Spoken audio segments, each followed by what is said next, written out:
ভিডিওতে যে জায়গাটি আপনারা দেখছেন, এই জায়গাটি সৌদি আরবের তায়েফে অবস্থিত।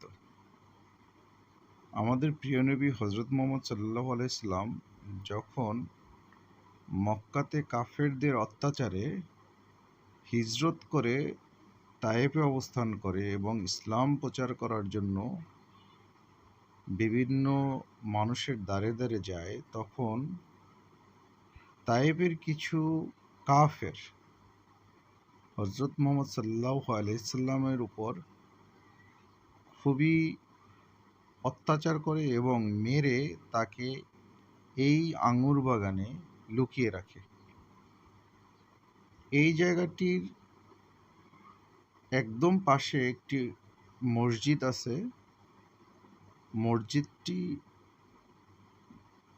যে ইমাম ছিলেন, তিনি ফজরের আজান দেওয়ার জন্য যখন ঘুম থেকে ওঠেন এবং অজু করার জন্য যখন এখানে আসেন, তখন হজরত মুহাম্মদ সাল্লাল্লাহু আলাইহি সাল্লামকে তিনি দেখতে পান এবং লুকিয়ে হজরত মুহাম্মদ সাল্লাল্লাহু আলাইহি সাল্লামকে সেই মসজিদে নিয়ে তার সেবা করে তাকে সুস্থ করে তোলেন।